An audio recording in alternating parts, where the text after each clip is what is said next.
Recording. Hello, this is Greg Allison, Green Greg, coming to you on the second day of September 21. I am on deck.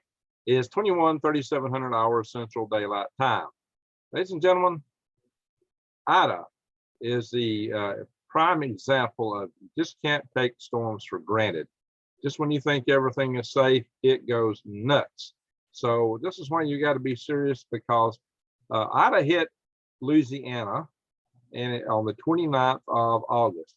And it hit as a Cat 4 storm, the fifth strongest hurricane to hit mainland United States in recent, recorded times.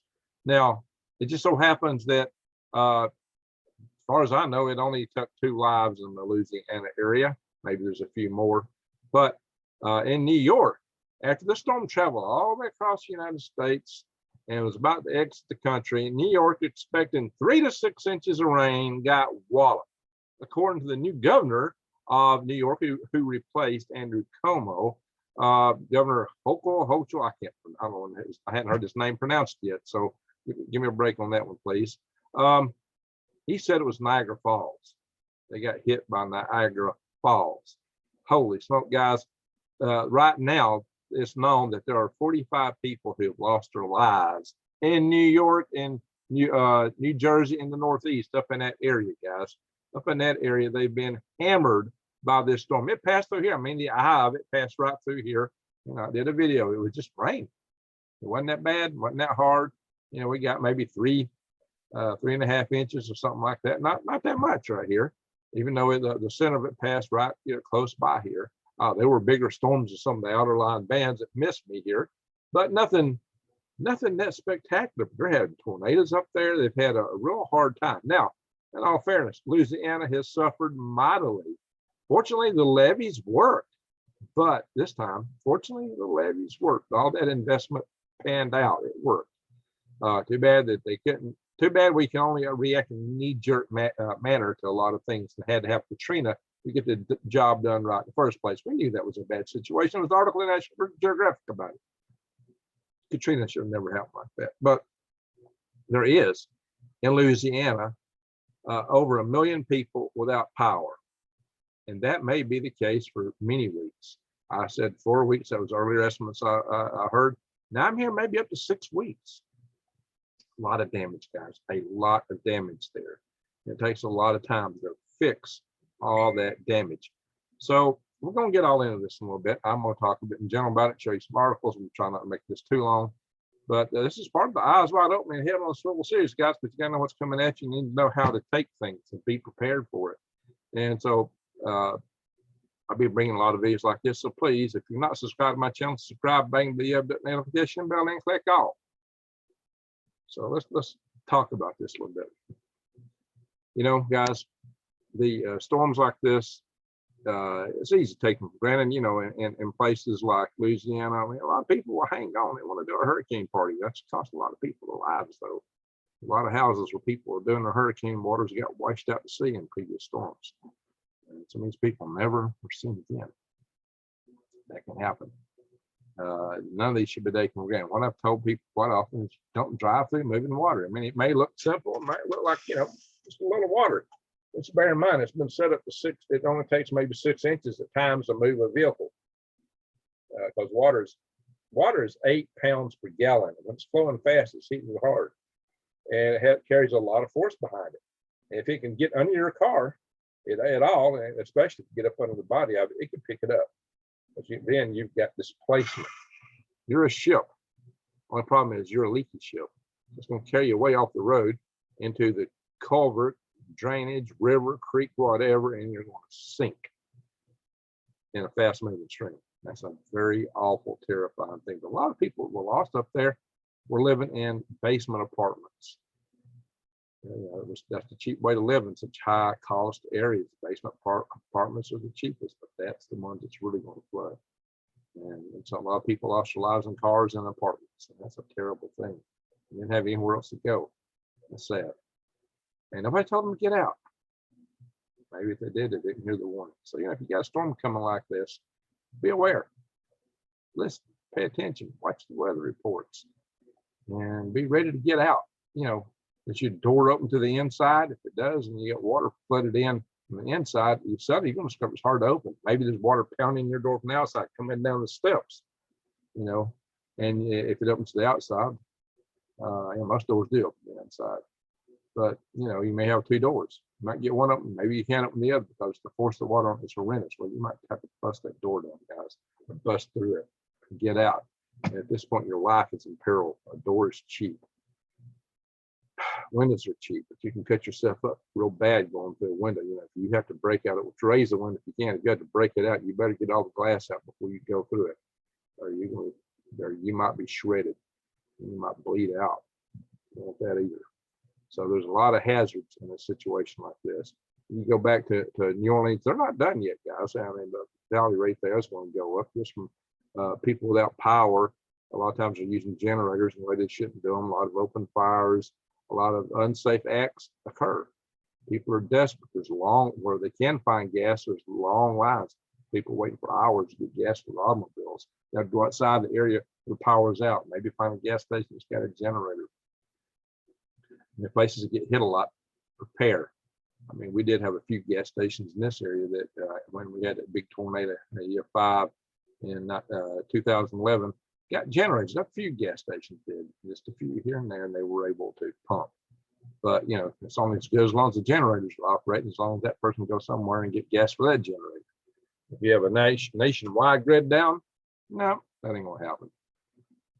It's just not gonna happen, guys. So that's why I rally so much to get a national grid hardened and bring you a lot of videos on that topic.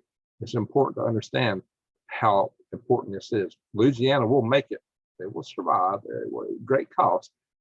Their power dilemma, because people are coming in from all over the country to fix their situation. The same thing will happen in New York City, but it is taking a big toll. It's a surprise, just like the floods in Tennessee back a couple weeks ago that I reported on. It took 18 lives. Wasn't expected. 7.5 inches rain hit, and next thing you know, there's huge flood. And even in Louisiana and along these rivers haven't topped out yet. You know, a lot of this rain fell upstream. It's still coming down. It's going to, a lot of these areas are going to get higher and higher water. And so a lot of people haven't experienced the full peril of the flooding yet. And you may see the same thing in New York, where a lot of this may have came down in the hills up around, you know, the Hudson Valley and places like that, you know, up in the Catskills. Those hills collected water, and all that water is percolating down. It's going to come right back at you, especially coming down that Hudson River, guys. So I don't know how much rain hit up in there, but that's pretty horrendous. So I did a live video last night, and I showed you what that looked like, where that storm was hitting there, and it was intense, very intense. It was way beyond red. It had a white purple in intensity. So that is a lot of rain. Here, you know, most of the bigger storms that were just red in color. That's not your biggest, worst storm, but they've got tornadoes up there for this too. So it just takes a confluence of actions, and sometimes the weatherman don't see them. Maybe the system got squeezed a little bit by something else, got compacted, got into a spin. Something happened that caused that storm to go bananas, go nuts, and really do a lot of damage in New York. So that's just, you know, I can see where people would be expecting that. Forecast 3 to 6 inches. That's a lot of rain, but it's not that bad. Up towards 6 is though. It only took 7 to create a catastrophe in Tennessee. So you got to keep that in mind, guys. And maybe people in New York aren't used to the kind of precautions that people in hurricane-prone areas know about, or tornado-prone areas where you get a lot of flooding, about the don't drive across the water. Maybe they just weren't as aware of that. So you got to learn these things. You know, everybody in the country needs to know, because you never know when you're going to get a freak storm anywhere. And there's another lesson in this. If you can go off grid, if you can have your own resources, you ought to do it. You know, if nothing else, guys, if we get a Carrington event, and on little chinches, little devices people are selling, they're going to tell you it's going to take care of you. Ha, ha, ha, ha. Funny. Hilarious. Your house is going to burn down if you get that kind of power surge running through your wires. Yeah. So you're better off being off grid. You really are. It's safer. You know, there's so many municipalities that will penalize you if you go off grid. Oh, you're not safe. You're not on grid. You got power. They'll fight you. Well, fight them back. They're full of nuts. They're crazy. Fight them. You know, don't take it that way. It's time to stand up at City Hall and grow a garden in your front yard, for Pete's sake. Fight the homeowners associations. It's time to take our country, you know, in a better direction where we've been led. You know, we don't all have to fit in the cookie cutter conformist society that they want us in. You know, I am a robot. No, we don't have to be that way. So this is a serious thing that we're looking at here, and we need to take all these things seriously. Just pay attention, pay a lot of attention, constantly stay aware. Like I always say, keep your eyes wide open, head on the swivel. You never know what's going to come after you.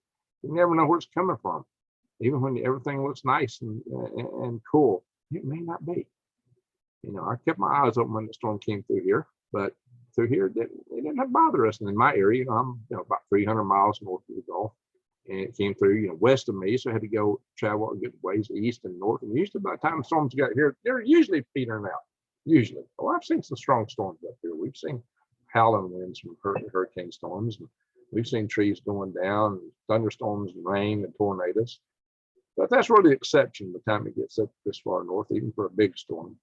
But it can happen. But to see a storm travel all the way across the continent of the United States, practically on its way out and suddenly intensify, wow. It just tells you can't take things for granted. And it seems that these days are getting a little crazier. So more and more, you got to be aware. You're just not taking anything for granted. You never know when something's going to come at you. You never know what might get you in life. This is why you buy insurance, guys, to protect you and your family. Something happens to you. I mean, this is why you need to show appreciation for those around you, show the love on a daily basis, because you never know when your time might be up. I mean, you just never know. You know, like I said, I had a kid that worked for me, and he just passed away on the 29th, the day that the hurricane hit. He was only 26 years old. He had a brain aneurysm. I saw one guy one time talking to another guy mid-sentence. He's pointing at him, talking, and just boom, slipped over, just like that.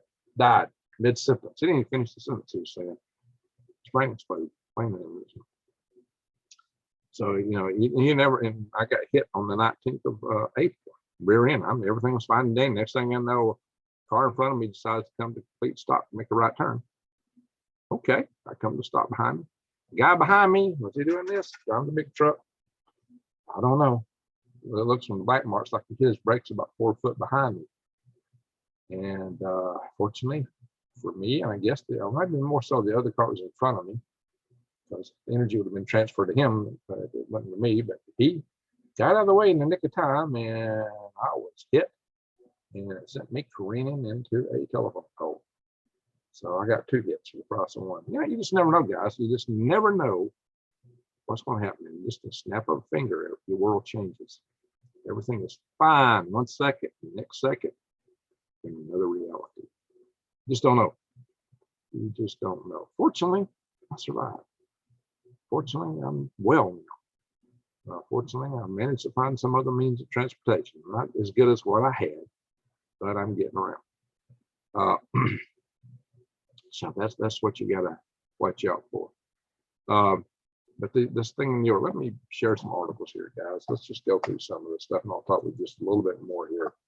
We'll do a share. Give me a second.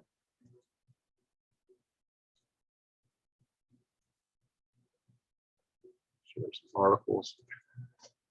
This is from the AP, straight out of the AP. 145 dead. And after remnants of the storm, blindside the northeast. Guys, look at this river here. Cars all in it. You know, that can't be good. Do those cars have people in them? So there's nothing about that that's good. This is after it's calmed down, guys. This picture's the day after. Imagine what happened to these poor people. Let's see. They said that 46, well, it says 45 in the headlines. Now here it says drowning at least 46 people in homes and cars.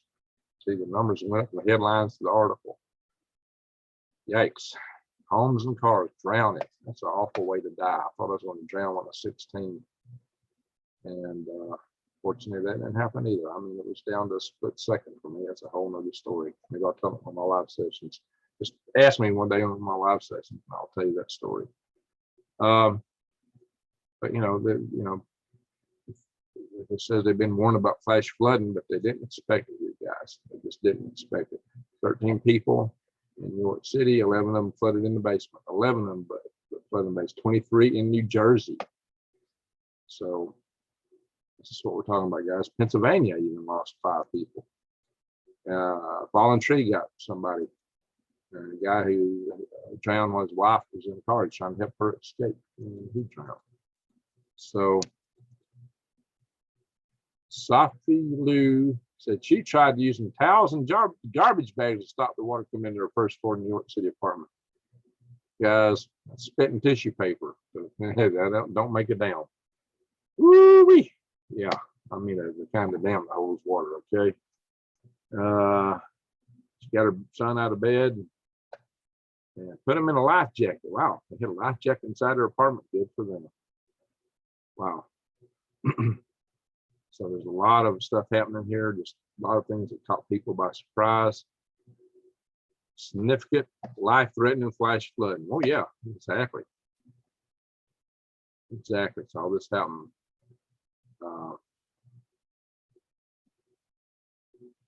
Let's see what you say here. We got 3.15 inches of rain in an hour in Central Park. So this is a mess, guys. Big mess. I'm not going to read everything. This article goes on with a lot of accounts of people that lost their lives. And down here, some article about some guy that got attacked by an alligator after the floods. So, you know, things get displaced. Guys, the water's nasty here when it floods like that. You get your sewer water coming up. You don't want to be in that nasty water, guys.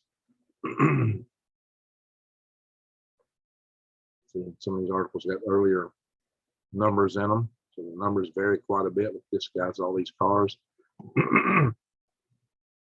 Bottom with windows down. I hope that's where people escape. I mean, people don't normally park their cars with windows down in the city all the way down. So I imagine these cars had people in them and they got the windows down so they escape. You got to realize, water, if you're underwater, you ain't gonna roll that window down.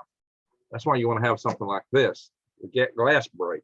There's so much pressure on you, ain't gonna open that door. Because the pressure on that door, you know, is it's going to be for every gallon of water, say pounds, but you get all that other water behind it, adding to the pressure. You get and then you integrate pounds per square inch across the size of the door. It's literally hundreds, maybe thousands of pounds of pressure on that door. You're not going to open. No. Now something like this, guys. I think you can get these at My Patriot Supply. Check it out. Go in. It says seatbelt cutter, glass break, good light, light like this, magnet. Check them out. Look at prepwithgreg.com and look in the My Patriot Supply star up there. I believe they got these now. It is one time. I think they got them now. There's a lot of prepping supplies there. You need to check that out.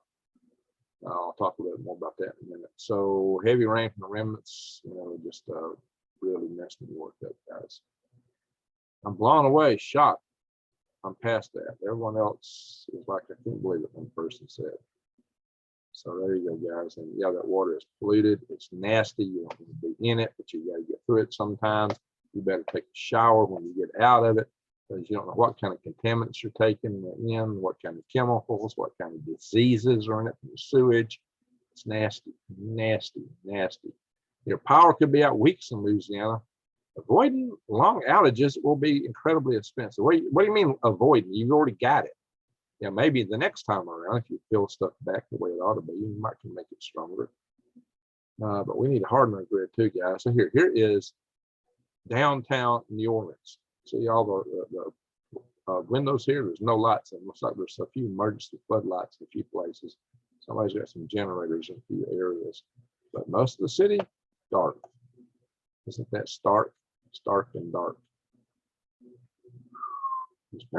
Transmission lines answer might be short out.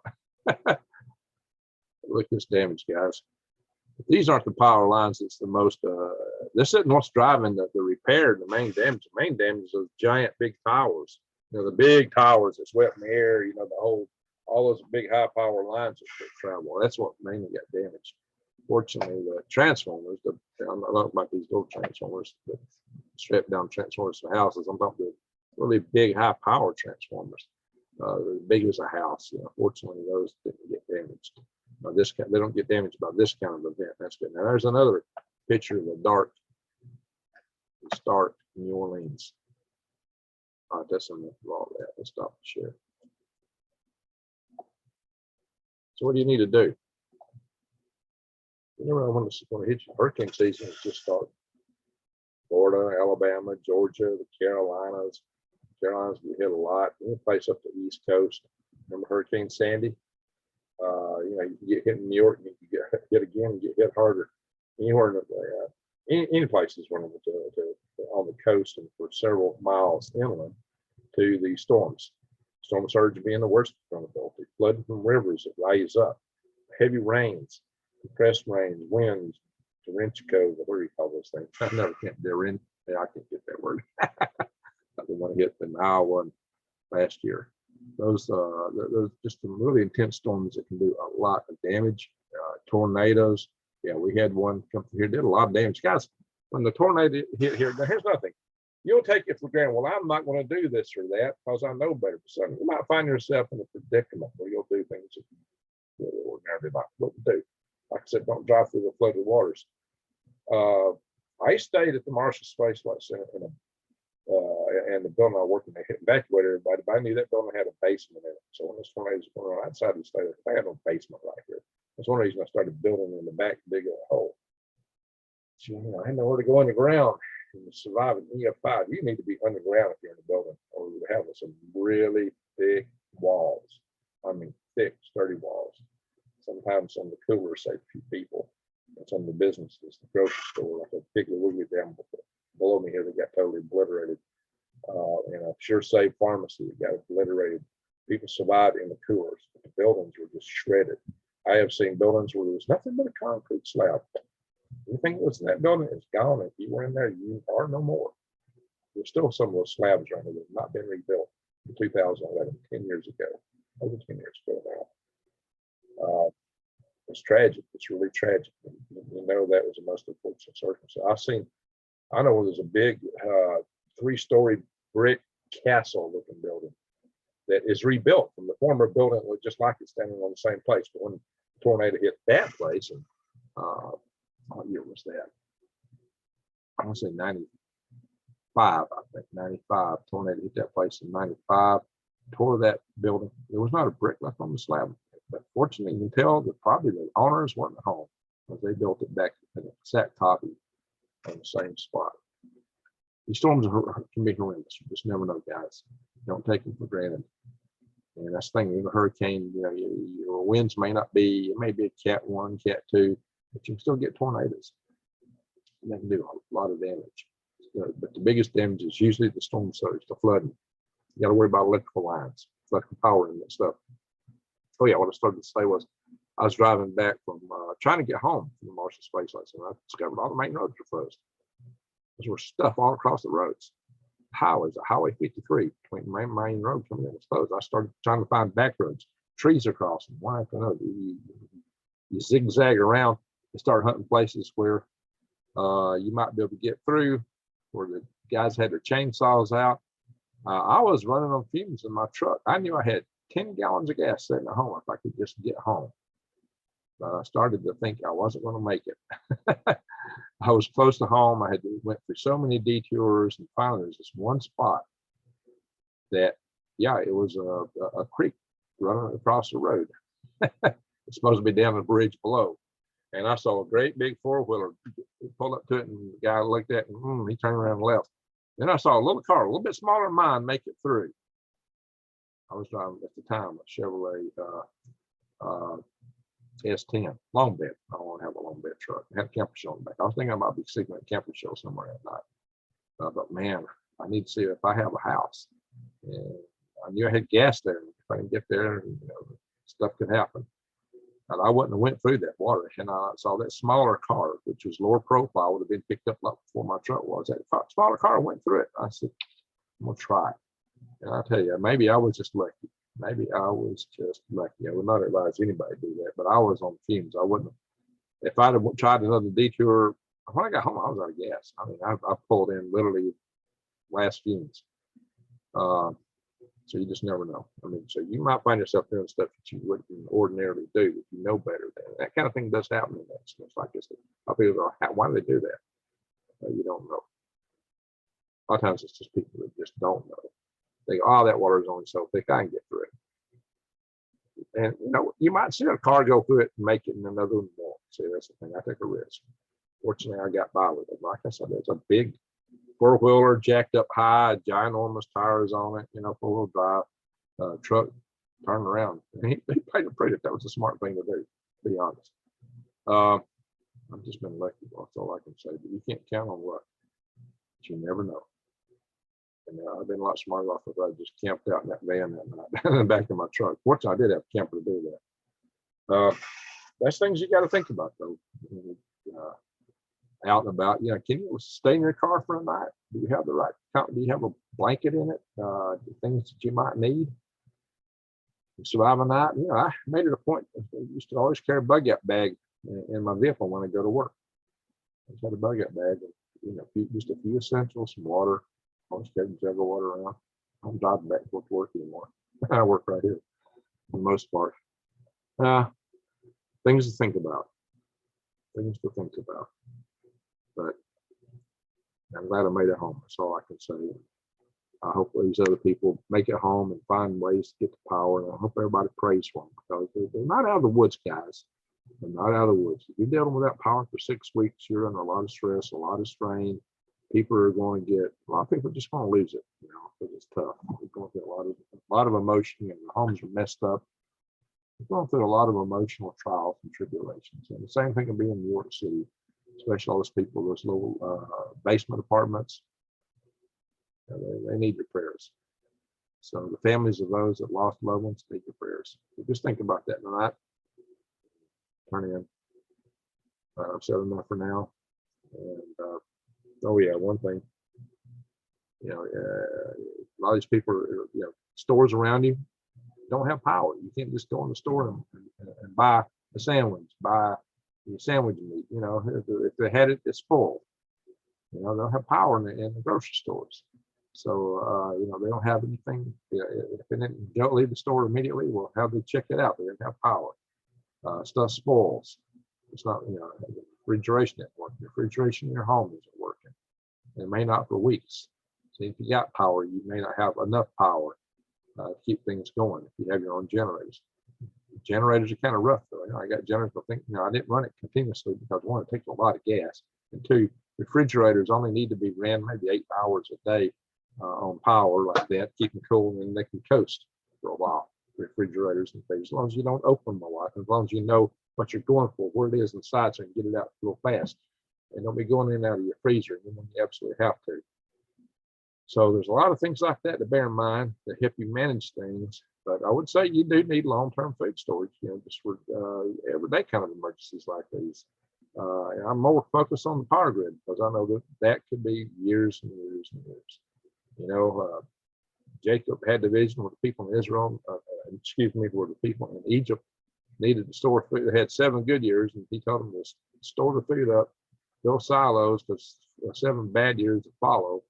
And sure enough, they did that. When I was a kid, a lot of people, canned goods were deemed to be good for 7 years. And I knew a lot of farms where they had big pantries and they absolutely put up 7 years worth of food. And it'd take them a while to build up to that, They would have a lot of food. They would go enough for that year and some extra, then they would give feed away if they could after that. So that's the way farms used to be.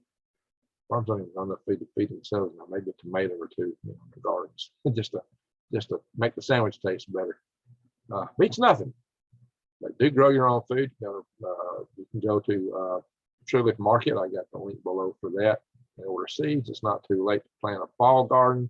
You can still grow a lot of greens and collards, and, turnips, and turnip greens, and mustard greens. You can still plant carrots, onions, radishes. There's a lot of good stuff. Lettuce, a lot of things you can plant and grow right now that can help you in a tough time. But also, that ain't quite enough. So you do need to store some food. I do highly encourage to store as much long-term food storage as you can, because it's an investment. It's an inflation coming. It's a good investment. Coming inflation, it's 10 years, 15 years from now, that food is going to be priceless. So guys, I do have a special. If you go right now to prepwithgreg.com, you can get $300 off 3 months supply of this stuff. It's lightweight. It's easy to carry. These are great little buckets. That's a 2-week supply of food in here. 2,000 calories a day of real meals. It's freeze dried. That's why it's so light and compact. But guys, it's amazing what you can do with these. There's a wide spectrum of food you can get there. Nobody has a wider choice of foods when you're gluten free, or if you want vegan or meat, you can get it all. My Patriot Supply. Go to prepwithgreg.com to get those specials. Clicking that logo in and going into My Patriot Supply, you'll find years of food you can buy at one time, and number 10 cans. But they're not easy. That's good for pure bug in. This kind of food is good for bugging in too. It's also great if you got to bug out, especially with a nice little carrying handle. Oh my gosh. Or if you got to go on maneuvers, you really got to bug out with a backpack. That's really good to put the backpack out. That's 4 servings right there, as opposed to this big old heavy hard can, which would feel like heck if you put a lot of these in your backpack. That's only 2 servings. So, you know, I could eat this whole thing for a meal, you know. 1 meal for me, that's 1 meal. So just keep that in mind. But they get ready. I'm expecting the hurricane season this year looks like it's going to be interesting. It's got an early start. It lasts long. The sun is acting up to take our grid down. We got international tensions, and now the United States is not as respected as it was after certain things have happened, which we know about. A lot of people might feel their Wheaties in other countries, and they might want to be wanting to test us more. I think they can get away with things, so they might push things farther, put us in danger. And that's why you need to get ready. That's why you need to prepare.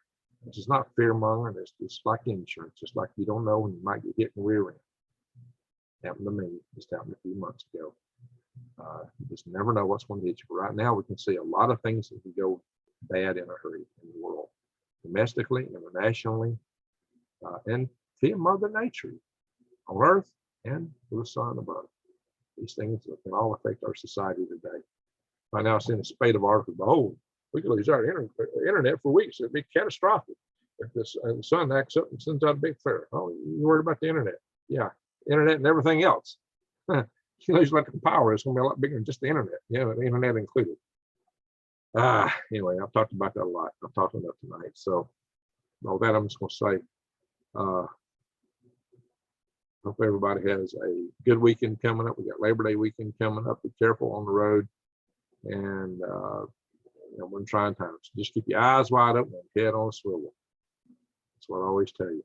Take it to heart. But also, since we never know, what can come, always tell the people around you.